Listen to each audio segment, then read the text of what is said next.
By the end of the first day of the end bad governance protest in Nigeria, there have been a record of about 13 persons that have been killed and lots of lootings that have happened, especially in the north. There's been a lot of that happening in the north. Well, the cautions that I know that the people in the southwest and in the southeast would have embraced, I won't believe that, the people on that side, especially in the core north where we in Kano, where we had lots of looting, and interestingly in Jos, in Plateau State, we had a very peaceful protest, and we didn't hear much of disruptions or issues in the southwest, in places like, in fact, we didn't even hear anything from Oyo, we didn't hear anything from Osun State.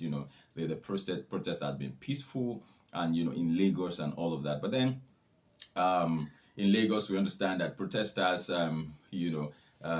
did not obey the court orders, sticking them to a particular location. They actually went saying that they cannot be held bound and all of that. We heard them have chanting songs against the president and all of that, just all about the hunger protest.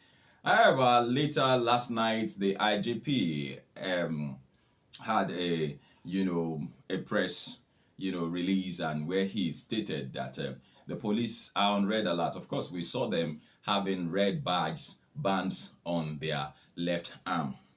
And while I was watching that, quite a number of things came to mind. I was wondering, oh, really, is it so? I've never seen that. In fact, sincerely speaking, that was the first time I was seeing that. And like when we are wearing red badge, it means that we are on red alert. And one of the things he mentioned that, well, a police officer was killed, and then that they had to start shooting canisters of tear gases, when the protest was going beyond what they actually planned. And of course, like the police said, that if you are peaceful, then we are game. I said in my video maybe yesterday or the first day that, look, the rate at which we had officers, police officers, and security officials all over the country, for preparing for these protests in Abuja, in Lagos, in different parts of the country. I'm like, wow, really? In fact, it now looked at some point as if it was even the police that were protesting. How now? Not that they were being violent in any case, but then that we had quite a lot of them outside there. And so I'm wondering, what's happening?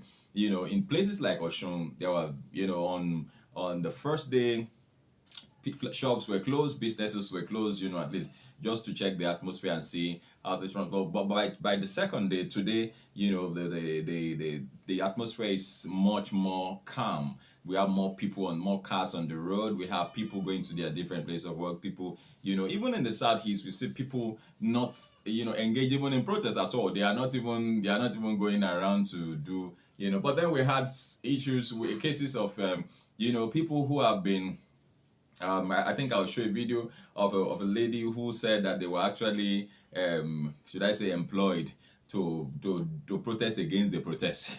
And there was this particular one that was protesting against the protesters, they said that you should come and say something. I think I copied that in my video yesterday. And then he started talking about how hungry he is. The ones that happened in the north, we had issues of a woman who was already crying and shouting that they brought us here in the name of wanting to do women empowerment for them, only for them to get here, and they gave them placards to start protesting against protesters and all of that. Well, I don't know how far we're going to go with that. One of the things that actually bothers me a lot is that it's supposed to be a democratic rule where it's a government of the people, by the people, and for the people. And but unfortunately, it seems as though the government is just a part, while the people are others, on the other side. So it's like a seller and a buyer thing, a seller and a buyer relationship. It's like a giver and a receiver relationship, where we seem to be in a business relationship, as it were. We now say, let us dialogue and all of that. Well, you're free to drop comments. Let us know what situations are, in your own part of the country. What are you seeing, and what's it like? In fact, we saw that even Nigerians in New York actually staged protests about the end bad governance protest all in far back, far in the New York, and that's very, very fine. That's good. At least that's to show solidarity that look come. I mean, we are here, and then we're part of the whole show. But then that the police could be on red alert interested me a lot, and I wish that they could also be on red alert for the insecurity that has engulfed the country. I mean, that has made a lot of our farmers not able to go back to their farms. I wish they could be on red alert to make sure that all these guys that are kidnapping people are maimed, and that insecurity will come down to the barest minimum. You see, if we want to do something, we'll do it. I've said that times and again. When we are set to do something, we'll do it.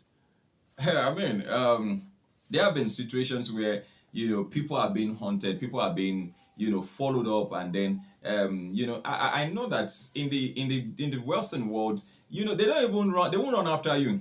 They can be trailing a person for several years, and they just be trailing you. They just follow you up. You could even be married to the person trailing you, and the lady will have kids for you and all of that, and yet she's monitoring you. She's being sent, she's answering back to her boss and all of that, and then you will think that you are in a relationship with somebody, whereas she's actually an agent of the CIA or an agent of the FBI, who is actually trailing you.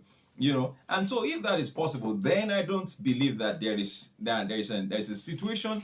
Talk about insecurity in Nigeria. Nigeria is small compared to some parts of the world. So compared to a state in America, where we are now talking about a particular forest where insecurity and bandits and Boko Haram or whatever have taken over, and then somehow some local governments are beginning to pay taxes to bandits. These are things that are all over the news. But the point I'm trying to make is, I think the police and security should also be on red alert for, especially for insecurity generally, and we'll begin to have good results. Well, it is still serious matters here at ONF TV. My name is Olukunle Brahms, and of course, I'd like that you please don't drop your comments, make them simple and civil. Let us know what your opinions are. Give us reports as to what's happening at your end. But from the where what I've seen around, it's been peaceful so far, so good. In Southwest, it's been peaceful, except for some parts.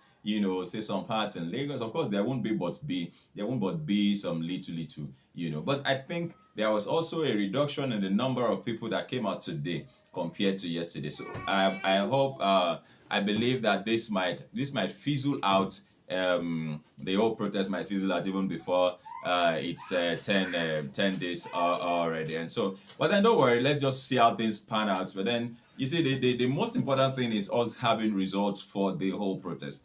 If once we get results, then we're good to go. Thank you very much for watching once again. We hope our message, the message of the protesters, are passed, to the crowd. I mean, the authority, and responses are gotten. Thank you very much for watching. God bless you. Talk to you later. Bye.